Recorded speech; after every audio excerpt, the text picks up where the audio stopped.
ಸ್ವಲ್ಪ ಸೈಲೆಂಟ್ SITಗೆ ನನಗೆ ಕರೆದಿದ್ರು. SIT ಕಚೇರಿ ಮೆಟ್ಲು ಹತ್ತಿದ ಕೂಡಲೇ ಎದೆ ಡವ ಡವ ಡವ ಅನ್ನಕ್ಕೆ ಶುರು ಆಯಿತು. ಒಳಗಡೆ ಹೋದ ತಕ್ಷಣನೇ ಜಗತ್ತಿನ ಭೂಪಟ ತೋರಿಸಿ ಎಷ್ಟು ಮುಸ್ಲಿಂ ರಾಷ್ಟ್ರಗಳಿದೆ ಜಗತ್ತಿನಲ್ಲಿ ಅಂತ ಕೇಳಿದರು. ನಾನು ಒಂದು ನಂಬರ್ ಕೊಟ್ಟೆ. ಆಮೇಲೆ ಮತ್ತೆ ಭೂಪಟ ತೋರಿಸಿ ಎಷ್ಟು ಕ್ರಿಶ್ಚಿಯನ್ ರಾಷ್ಟ್ರಗಳಿದೆ ಅಂತ ತೋರಿಸಿದ್ರು, ಹೇಳಿದರು. ಆಮೇಲೆ ಯಾವ್ಯಾವ ಮೌಲ್ವಿ, ಯಾವ್ಯಾವ ಶೇಖ್, ಯಾವ್ಯಾವ ಪಾದ್ರಿ ದೇವಸ್ಥಾನವನ್ನು ಹಾಳು ಮಾಡೋದಕ್ಕೆ ಎಷ್ಟೆಷ್ಟು ದುಡ್ಡು ಕೊಟ್ಟರು ಅಂತ ಕೇಳಿದರು. ಅದನ್ನ ಪೂರ್ತಿಯಾಗಿ ನಾನು ಹೇಳಿದೆ. ದಾಖಲೆ ಕೊಟ್ಟರು ಸರ್? ಯಾವುದು ಕೇಳಿದ್ರು, ಅದು ಎಕ್ಸೆಲ್ ಶೀಟ್ ಅಲ್ಲಿ ಮಾಡ್ಕೊಂಡು ಇಟ್ಕೊಂಡಿದ್ದಾರೆ. ಆಮೇಲೆ ಬುರುಡೆ ಯಾವ ಶೋರೂಮ್ ಇಂದ ತಂದಿದ್ದೀರಿ ಅಂತ ಕೇಳಿದ್ರು. ಯಾವ ಕಾರ್ಪೆಂಟರ್ ಪೇಂಟ್ ಹಚ್ಚಿದ್ದ ಅಂತ ಕೇಳಿದ್ರು. ಯಾವ ಕಾರ್ಪೆಂಟರ್ ಪೇಂಟ್ ಹಚ್ಚಿದ್ದ ಆ ಪೇಂಟರ್ದು ವಿಸಿಟಿಂಗ್ ಕಾರ್ಡ್ ಕೂಡ ಕೊಟ್ಟು ಬಂದಿದ್ದೀನಿ. ಇಷ್ಟೇ ಅಲ್ಲ ಸರ್, ಕಳೆದ 2 ತಿಂಗಳಿನಿಂದ ನಿಜವಾದ ಘಟನೆಗಳು ಏನು ನಡೆದಿದೆ ನಾನು ನಿಮ್ಗೆ ರಿಕ್ವೆಸ್ಟ್ ಮಾಡ್ಕೊತಾ ಇದ್ದೀನಿ. ನಿಮ್ಮ ಬಗ್ಗೆ ನಮಗೆ ಪ್ರೀತಿ ಇದೆ. 2 ತಿಂಗಳಿಂದ ನಾನು ನೋಡ್ತಾ ಇದ್ದೇನೆ. ಮಳೆ ಇರಲಿ, ಬಿಸಿಲಿರಲಿ, ಎಲ್ಲ ಕಡೆ ನೀವು ಓಡಾಡಿ ವರದಿ ಮಾಡ್ತಾ ಇದ್ದೀರಿ. ವಾಸ್ತವ ವರದಿಯನ್ನು ಮಾಡಿ. ನಮ್ಮ ಮೇಲೆ ಏನಾದರೂ ಕಾನ್ಸ್ಪಿರಸಿ ಇತ್ತಂತ ಹೇಳಿದ್ರೆ, ಈಗ ಹೇಳಿದ್ನಲ್ಲ, ನೀವು ಅದೇ ಬೇಕು ತಾನೆ. ಕಾನ್ಸ್ಪಿರಸಿ, ದೇವಸ್ಥಾನ ಹಾಳು ಮಾಡೋದು, ದುಡ್ಡು ತಗೊಂಡ್ರು, ಮುಸ್ಲಿಂ ರಾಷ್ಟ್ರದಿಂದ ದುಡ್ಡು ಬಂತು, ಬುರುಡೆ ಯಾವನೋ ಕೊಟ್ಟನಂತೆ. ಯಾವುದೂ ಕೂಡ ಬುರುಡೆ ಆಗಲಿ ಏನೇ ಆಗಲಿ ಪ್ರತಿಯೊಂದಕ್ಕೂ ಕೂಡ ಕ್ಲಾರಿಫಿಕೇಶನ್ ಕೊಟ್ಟು ಬಂದಿದ್ದೀನಿ. ಕೊಟ್ಟಿದ್ದೀವಿ ನಾವು. ಆ ನಂತರ ಯಾವುದೇ ಒಬ್ಬ ವ್ಯಕ್ತಿ ಇವತ್ತಿನ ಕಾಲದಲ್ಲಿ ಮೊಬೈಲ್ ಇದ್ದಂಥ ಸಂದರ್ಭದಲ್ಲಿ ಸುಳ್ಳು ಹೇಳಕ್ಕಾಗಲ್ಲ. ನಾನು ಅಲ್ಲಿದ್ದೆ, ಯಾರೋ ಇದ್ರು ಹೇಳಕ್ಕಾಗಲ್ಲ. ಸೊ ಅದು ಏನೇ ಇದ್ರೂ ಕೂಡ ನಾವು ಹೇಳಿದ್ದೀವಿ. ಮತ್ತು SITನೂ ಕೂಡ ತುಂಬ ಚೆನ್ನಾಗಿ ಇನ್ವೆಸ್ಟಿಗೇಷನ್ ಮಾಡ್ತಾ ಇದ್ದಾರೆ. SITನ ಫೇರ್ ಆಗಿ ಮಾಡ್ತಾ ಇದ್ದಾರೆ, ಸೈಂಟಿಫಿಕ್ ಆಗಿ ಮಾಡ್ತಾ ಇದ್ದಾರೆ. ದಯವಿಟ್ಟು ಅದನ್ನು ಮಾಡೋದಕ್ಕೆ ಅವಕಾಶವನ್ನು ಮಾಡಿಕೊಡಿ. ನಾನು ಎಲ್ರಿಗೂ ಕೇಳ್ತಾ ಇದ್ದೇನೆ. ಇಲ್ಲಿ ಡಿಸ್ಕಷನ್ ಆಗಿದ್ದು ಕೂಡ ನಿಜವಾದ ಏನೇನು ಇದನ್ನು ನಡೀತಾ ಇದೆ, ತನಿಖೆ ಏನು ನಡೀತಾ ಇದೆ, ಅದರ ಬಗ್ಗೆ ನನ್ನ ಹತ್ತಿರ ಇರುವಂಥದ್ದು. ಇವತ್ತು ಯಾರು ಕೂಡ ನನಗೆ ಅಂದರೆ ಏನೋ ಒಂದು ಕ್ರೈಮ್ ಮಾಡಿದ್ದೀನಿ ಅಂತ ಕರೆಸಿಲ್ಲ. ಐ ಹ್ಯಾಡ್ ರಿಕ್ವೆಸ್ಟೆಡ್ ನಮ್ಮ ಹತ್ತಿರ ಇರುವಂಥ ಮಾಹಿತಿ ಏನಿದೆ ನಿಮಗೆ ನಾನು ಒಪ್ಪಿಸೋದಕ್ಕೆ ತಯಾರಿದ್ದೇನೆ ಅಂತ ಒಂದು ಲೆಟರ್ ಬರೆದಿದ್ದೆ. ಸೊ ದೇ ಹ್ಯಾವ್ ಅದಕ್ಕೆ ತಕ್ಷಣವೇ ಸ್ಪಂದಿಸಿದ್ದಾರೆ, ನಮ್ಮನ್ನು ಕರೆದಿದ್ದಾರೆ. ನನ್ನ ಹತ್ರ ಏನು ಮಾಹಿತಿ ಇದೆ ಅದನ್ನು ಶೇರ್ ಮಾಡಿದ್ದೀನಿ. ಯಾರು ವಿಚಾರಣೆ ಮಾಡಿ ಅಧಿಕಾರಿಗಳು. ಅದನ್ನ ಬೇಡ ಯಾರು ಮಾಡಿದ್ರು ಅಂತ. ಯಾವ ತರ ದಾಖಲೆಗಳು ಕೊಟ್ಟಿದ್ದೀರಿ ಸರ್ ನೀವು? ತೋರಿಸಿದ್ದೀನಿ. ಇಲ್ಲ ಅಲ್ಲ, ಲೀಡಿಂಗ್ ಕ್ವಶನ್ ಮಾಡಬೇಡಿ. ಅಲ್ಲಿ ಯಾವ ತರ ದಾಖಲೆ ಕೊಟ್ಟಿದ್ದೀರಾ, ಏನ್ ದಾಖಲೆ ಕೊಟ್ಟಿದ್ದೀರಾ ಅಂತ? ಇಲ್ಲಿ ನಡೀತಕ್ಕಂತಹ ಏನೇನು ಹಿಂದೆ ನಡೆದಿದೆ, ಈಗ ಇವ್ರು ಹೇಳ್ತಾ ಇದ್ದಾರೆ, ಅದು ನಮ್ಮ ಕಡೆನೂ ಇದೆ. ಇವತ್ತು ಸಾಯಂಕಾಲ ನಿಮ್ಗೆ ಸಾಫ್ಟ್ ಕಾಪಿನೂ ಕೂಡ ಕೊಡ್ತೀವಿ. ಇಲ್ಲಿ ಪಂಚಾಯಿತಿಯಲ್ಲಿ ಏನೇನು ಯಾವ್ಯಾವ ರೀತಿಯಾಗಿ ಹಗರಣಗಳು ನಡೆದಿದೆ. ಹಗರಣ ಅಂದ್ರೆ ಅದು ಡೆವಲಪ್ಮೆಂಟ್ ಅಲ್ಲ, ಹೆಣಗಳನ್ನು ಹೂತು ಹಾಕುವಲ್ಲಿ ಯಾವ ರೀತಿ ಅಕ್ರಮಗಳು ನಡೀತಾ ಇದೆ.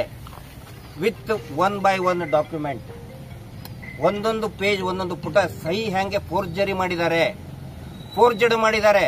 ಹೆಣ ಹೂತವನ ಹಾಕಿದವನು ಯಾರೋ, ಅವನ್ ರೆಕಾರ್ಡ್ ತೋರಿಸಿದವ್ರು ಯಾರೋ, ಆ ವ್ಯಕ್ತಿಯ ಸಹಿ ಮಾಡಿದವನು ಇನ್ಯಾರೋ, ಆ ಥರ ಆಗಿದೆ. ಅದನ್ನು ನಾವು ತೋರಿಸಿದ್ವಿ. ಮೇ ಬಿ ಅವರು ಕೂಡ ನೋಡಿ, ನಾವು ಇನ್ವೆಸ್ಟಿಗೇಷನ್ ಅಂತ ಹೇಳ್ತಾ ಇಲ್ಲ, ನಮ್ಮ ಗಮನಕ್ಕೆ ಏನೇನು ಬಂದಿದೆ, ಸಂಶಯಗಳು ಬಂದಿದೆ, ಅದನ್ನು ಅಧಿಕಾರಿಗಳ ಗಮನಕ್ಕೆ ತಗೊಂಡು ಬಂದಿದೆ. ಈಗ ಈ ಮಾಸ್ಕ್ ಮ್ಯಾನ್ ನೀವು ಅಲ್ಲಿ ಇಟ್ಕೊಂಡಿದ್ರಿ, ಯಾರು ನೀವು ಮಾಸ್ಕ್ ಮ್ಯಾನ್ ತಿಮ್ರೋಡಿ ಅವ್ರ ಮನೇಲಿ ಇಟ್ಟಿದ್ರಿ, ಅದ್ರ ರಿಲೇಟೆಡ್ ಆಗಿ ಏನಾದ್ರು ಪ್ರಶ್ನೆ ಕೇಳಿದ್ರೆ? ಇಲ್ಲ, ಅದು ತಿಮ್ರೋಡಿ ಅವ್ರ ಮನೆಯಲ್ಲಿ ಇದ್ದಿದ್ರಿ ಅಂತ ಅದು ಅವ್ರಿಗೆ ಅವ್ರು ಇದು ಮಾಡ್ತಾರೆ ಸರ್. ಈಗ ಪಂಚಾಯತ್ ಡಾಕ್ಯುಮೆಂಟ್ ಅಲ್ಲಿ ಫೋರ್ಜರಿ ಆಗ್ತಿದೆ ಆಗಿದೆ.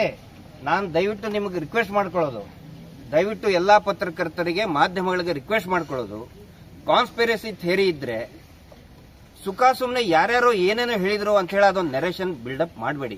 ಹಂಗ ನಾವೇನಾದ್ರೂ ತಪ್ಪು ಮಾಡಿದ್ರೆ, ನಮ್ಮ ದೇವರದು ಮಂಜುನಾಥ ಅಂತ ಹೇಳಿದ್ರೆ ನನ್ನ ಸ್ವಾಮಿ, ಅದು ನನ್ನ ಸ್ವಾಮಿಗೆ ನಾನೇನು ದ್ರೋಹ ಮಾಡಕ್ಕಾಗಲ್ಲ. ಹಂಗೇನಾದ್ರೂ ಮಾಡಿದ್ರೆ ಇಷ್ಟೊತ್ತಿಗೆ ಅರೆಸ್ಟ್ ಮಾಡಿ ಕಳಿಸ್ತಿದ್ರು ನನಗೆ. ಮಹೇಶ್ ಶೆಟ್ಟಿ ತಿಮ್ರೋಡಿಯವರು ಬಂದು ಉತ್ತರ ಕೊಟ್ಟು ಹೋಗಿದ್ದಾರೆ, ಅರೆಸ್ಟ್ ಆಗ್ತಿದ್ವಿ ಇಷ್ಟೊತ್ತಿಗೆ ನಾವು. ಆ ನಂತರ ಇನ್ನೊಂದು ಪ್ರಮುಖ, ನಿನ್ನೆ ನಾವು ಎಲ್ಲರೂ ಸೇರಿ ತೀರ್ಮಾನ ಮಾಡಿದೀವಿ, ನಮ್ಮ ಬಗ್ಗೆ ಹಿಂಗೆ ಸುಳ್ಳು ಅಪಪ್ರಚಾರ ಮಾಡಿ ಜೈಲಿಗೆ ಹಾಕುವುದಾದರೆ ನಾವು ಆಂಟಿಸಿಪೇಟರಿ ಬೇಲ್ ತಗೊಳ್ಳೋದಿಲ್ಲ ಅಂತ ನಾವು ತೀರ್ಮಾನ ಮಾಡಿದ್ದೀವಿ.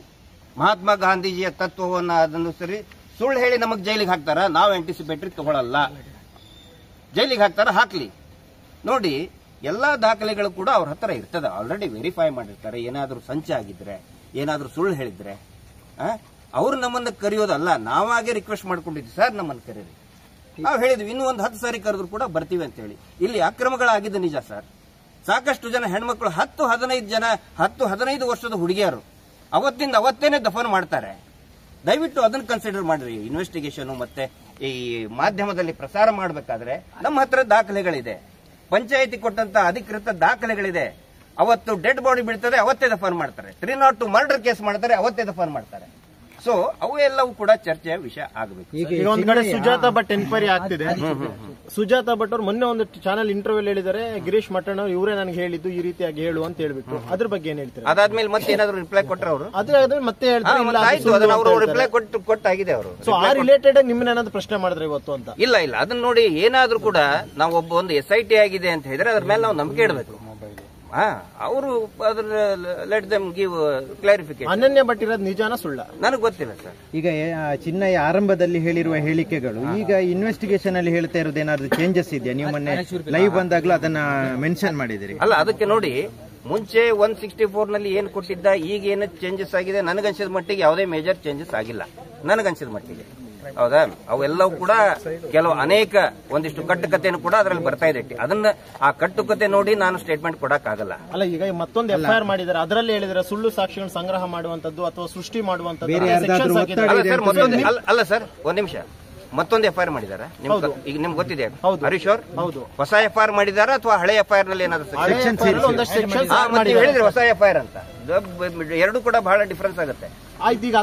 ಸೆಕ್ಷನ್ಸ್ ಹಾಕಿದ್ರಲ್ಲ, ಅದ್ರ ಬಗ್ಗೆ ನೀವೇನ್ ಹೇಳ್ತೀರಾ ಸರ್? ಅದನ್ನ ಎಲ್ಲವನ್ನೂ ಕೂಡ ನೋಡಿ, ಇನ್ವೆಸ್ಟಿಗೇಷನ್ ಜಾರಿಯಲ್ಲಿರ್ಬೇಕಾದ್ರೆ SITನೇ ಅದರದ್ದು ತೀರ್ಮಾನ ತಗೊಳ್ತದೆ. ನಮಗೆ SIT ಮೇಲೆ ನಂಬಿಕೆ ಇದೆ. ಎಲ್ಲರಿಗೂ ಒಂದೇ ಮಾತು ನಾನು ಹೇಳೋದು, ದಯವಿಟ್ಟು SITಗೆ ಫ್ರೀ ಅಂಡ್ ಫೇರ್ ಆಗಿ ಇನ್ವೆಸ್ಟಿಗೇಷನ್ ಮಾಡೋದಕ್ಕೆ ಅವಕಾಶ ಕೊಡಿ. ನೀವು ಮಾಸ್ಕ್ ಮ್ಯಾನ್ ನಮ್ ಜೊತೆ ಇಲ್ಲಲ್ಲ, ನಮ್ ಜೊತೆನೆ ಅವ್ರು ಇರೋದು ಅಂತ ಲಾಸ್ಟ್ ಟೈಮ್ ನೀವೇ ಹೇಳಿದ್ರಿ. ಅವ್ರ ಹಿಂದೆ ನಾವೇ ಹೌದು. ಸೊ ನೀವು ಅವ್ರ ಪರವಾಗಿ ನೀವು ವಾದನೂ ಕೂಡ ಮಾಡ್ತಿದ್ರಿ. ಪರವಾಗಿ ವಾದ ಅಂದ್ರೆ ಪರವಾಗಿ ಮೀನ್ಸ್ ಅತ್ ಹೇಳ್ತಿರೋದು ನಿಜ, ಹೌದು, ಒಂದು ತನಿಖೆ ಆಗ್ಬೇಕು ಅಂತ. ಈಗ ತನಿಖೆ ವೇಳೆ ಆತನೇ ಹೇಳ್ತಿರೋದು ಸುಳ್ಳು ಅಂತ ಒಂದಷ್ಟು ಸೆಕ್ಷನ್ಸ್ ಆಡ್ ಮಾಡಿದಾರಲ್ಲ, ಇದ್ರ ಬಗ್ಗೆ? ಹೌದು, ಅದಕ್ಕೆ ನಮ್ದು ಕೂಡ ಅದೇ ಪ್ರಶ್ನೆ ಇದೆ. ಸಡನ್ ಆಗಿ ಅವನು ಚೇಂಜ್ ಮಾಡೋದಕ್ಕೆ ಅದ್ರ ಹಿಂದೆ ಯಾರಿದ್ದಾರೆ, ಯಾರು ಸಂಚ ರೂಪಿಸಿದ್ದಾರೆ? ಅಲ್ಲ, ಅವನು ಪೊಲೀಸ್ ಕಸ್ಟಡಿಯಲ್ಲಿ ಇರುವಾಗ ಹೇಗೆ ಅವನು ಬೇರೆ ಪೊಲೀಸ್ ಕಸ್ಟಡಿಯಲ್ಲಿ ಇದ್ದಿದ್ದಿಲ್ಲ. ಅವನು ಈಗ 3-4 ದಿನ ಆಯ್ತು ಪೊಲೀಸ್ ಕಸ್ಟಡಿಗೆ ಬಂದು. ಇಲ್ಲ ಸರ್, ಅವರು ಮಹೇಶ್ ಶೆಟ್ಟಿ ಮನೆಯಿಂದ ನೇರವಾಗಿ ಬಂದಿರುವಂತದ್ದು ಪೊಲೀಸ್ ಕಸ್ಟಡಿಗೆ. ಆಮೇಲೆ ಎಲ್ಲಿ ಹೋಗಿರ್ಬೋದು? ಯಾರು ಅದಕ್ಕೆ ಅದನ್ನ ತನಿಖೆ ಆಗ್ಬೇಕಲ್ಲ ಸರ್. ನಾನು ಇನ್ವೆಸ್ಟಿಗೇಟಿಂಗ್ ಆಫೀಸರ್ ಅಲ್ಲ. SIT ಅವರಾಗ್ಲಿ ಅಥವಾ ಸಂಬಂಧಪಟ್ಟಂತ ಅಧಿಕಾರಿಗಳು ತನಿಖೆ ಮಾಡಬೇಕಾಗುತ್ತೆ. ಬ್ರೈನ್ ವಾಶ್ ಮಾಡಿದಾರೆ ಅಂತ ಹೇಳ್ತೀರಾ ನೀವು? ಯಾರು ನಮ್ಗೆ ಆತರ ಸಂಶಯ ಬರ್ತಾ ಇದೆ. ಮಾಡಿರ್ಬೋದು ಅಂತ? ಇಲ್ಲ ಸರ್, ನಾನು ಅಂತೆ ಕಂತೆ ಹೌದು ಬಹುದಕ್ಕೆ ನಾನು ಉತ್ತರ ಕೊಡಲ್ಲ. ಸಂಶಯ ಬರ್ತಿರೋದು ನಿಜ ಅಂದಾಗ ಇಂಥವ್ರು ಇರಬಹುದು ಅನ್ನೋದೊಂದು ಯೋಚನೆ ಇರುತ್ತಲ್ಲ. ಅದನ್ನ ಹೇಳಿದ್ರೆ ನೀವು ಪ್ರಸಾರ ಮಾಡ್ತೀರಾ ಗೌಡ್ರ ಅಂತ ಹೇಳ್ತೀರಿ, ಅದನ್ನ ಮಾತಾಡೋದಿಲ್ಲ ಸರ್. ಈಗ ಚಿನ್ನಯ್ಯ ಕುಟುಂಬಸ್ಥರು ಹೇಳೋದು ನೀವೆಲ್ಲ ಅವನಿಗೆ ಹಣ ಕೊಟ್ಟು ಆತರ ಹೇಳಿಕೆಯನ್ನು ಕೊಡ್ಸಿದ್ದೀರಿ ಅಂತ ಹೇಳಿ, ಇದಕ್ಕೇನು ಸರ್? ಹಣ ಕೊಟ್ಟು ಮಾಡಿದ್ದಂತ ಹೇಳಿದ್ರೆ ನೋಡಿ, ಅದು ಎಲ್ಲಾದ್ರೂ ಒಂದ್ ಕಡೆ ರಿಫ್ಲೆಕ್ಟ್ ಆಗ್ಬೇಕಲ್ಲ. ಅದು ರಿಫ್ಲೆಕ್ಟ್ ಆಗ್ಬೇಕಲ್ಲ. ನಾನು ಕೂಡ ಪೂರ್ತಿಯಾಗಿ ನಂದು ಅಕೌಂಟ್ ಓಪನ್, ಎಲ್ಲಾನು ಕೂಡ ನಂದು ಓಪನ್ ಆಗಿನೇ ಇದೆ. ನಂದಾಗ್ಲಿ ಇನ್ಯಾರ್ದು ಆಗ್ಲಿ. ಟಿವಿಯಲ್ಲಿ ಬರ್ತಾ ಇದೆ 2 ಲಕ್ಷ ಅಂತ. ಸರ್, 2 ಲಕ್ಷ ಏನು 2 ಕೋಟಿ? ಮುಂಚೆ ನಮ್ಮ ಮೇಲೆ ಮಾಡಿದ ಆರೋಪ ಏನು? ಕೋಟ್ಯಾಂತರ ರೂಪಾಯಿ ಬಂತು ದುಬೈಯಿಂದ, ಕ್ರಿಶ್ಚಿಯನ್ ದೇಶದಿಂದ ಬಂತು. ಕೋಟ್ಯಾಂತರ ರೂಪಾಯಿ ಬಂತ ಹೇಳಿದ್ರೆ 2 ಲಕ್ಷ ರೂಪಾಯಿ ಏನು ಸರ್ ಅದ್ರ ಮುಂದೆ? ಸೊ ದಯವಿಟ್ಟು ಅದನ್ನ ಇದು ಮಾಡಕ್ ಹೋಗಬೇಡಿ. ಇಂತಲ್ಲಿ ಸಾಕಷ್ಟು ಜನ ಸತ್ತು ಹೋಗಿದ್ದಾರೆ, ಅದರ ದಾಖಲೆಗಳು ಇದೆ. ಆನಂತರ ಅದರಲ್ಲಿ ಅವ್ಯವಹಾರ ನಡೆದಿದೆ. ಅವ್ಯವಹಾರ ಅಂತ ಹೇಳಿದ್ರೆ ಆ ಫೋರ್ಜರಿ ನಡೆದಿದೆ. ಆಗಲೇ ತಾವು ಕೇಳಿದ್ರಲ್ಲ, ಫೋರ್ಜರಿ ನಡೆದಿದೆ. ಯಾರ್ದೋ ಸಹಿ ಯಾರ್ದೋ ಮಾಡಿ ಹಣವನ್ನ ಹೂತಾಕಿದ್ದಾರೆ.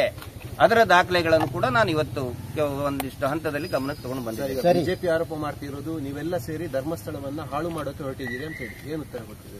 ಈ ಸತ್ತಂತಹ ಆ ಹೆಣ್ಮಕ್ಳಿದಾರಲ್ಲ, ಮೋಸ್ಟ್ಲಿ ಆ ಬಿಜೆಪಿ ಅಂದ್ರೆ ಆ ಬಿಜೆಪಿ ನಾಯಕರ ಕ್ಷೇತ್ರದವರೇ ಒಂದು ವೋಟರ್ಸ್ ಇರ್ತಾರೆ. ಅದಕ್ಕೆ ಅವ್ರು ಉತ್ತರ ಕೊಡಬೇಕು. ಅವ್ರು ಮಾಡೋ ಕೆಲಸ ನಾವು ಮಾಡ್ತಾ ಇದ್ದೀವಿ. ಧರ್ಮಸ್ಥಳ ಕ್ಷೇತ್ರ ನಮ್ಮದು. ನಾವು ಕ್ಷೇತ್ರದ ಬಗ್ಗೆ ಇಲ್ಲಿ ಇನ್ನೂವರೆಗೂ ಕೂಡ ಮಾತಾಡಿಲ್ಲ. ನಮ್ಮ ದೇವರು ಅಗಳ ಹೇಳಿದ್ನಲ್ಲ, ಮಂಜುನಾಥ ಸ್ವಾಮಿ ನನ್ನ ಸ್ವಾಮಿ ಅವನು. ಇಲ್ಲಿ 15 ವರ್ಷದ ಒಂದು ಹುಡುಗಿ ಬೆಳಗ್ಗೆ ಸಾಯ್ತಾಳೆ. ಆ ನಂತರ ಅಟ್ ದ ಸೇಮ್ ಟೈಮ್ 40 ವರ್ಷದ ಒಬ್ಬ ಪುರುಷನ ದೇಹ ಒಂದೇ ದಿನ ಒಂದೇ ಅರ್ಜಿಯಲ್ಲಿನೇ ವಿಲೇವಾರಿ ಮಾಡ್ತಾರೆ. ಅಂದ್ರೆ ಅಪ್ಪ ಮಗಳು ತಾನೆ. ಅಪ್ಪ ಮಗಳದು, ಅಪ್ಪಂದು ಅಸಹಜ ಸಾವು, ಮಗಳದು ಕೊಲೆ, ಯಾವ ತನಿಖೆನೂ ಆಗಲ್ಲ. ಇದು ದೇವಸ್ಥಾನಕ್ಕೆ ಅಪಚಾರನ?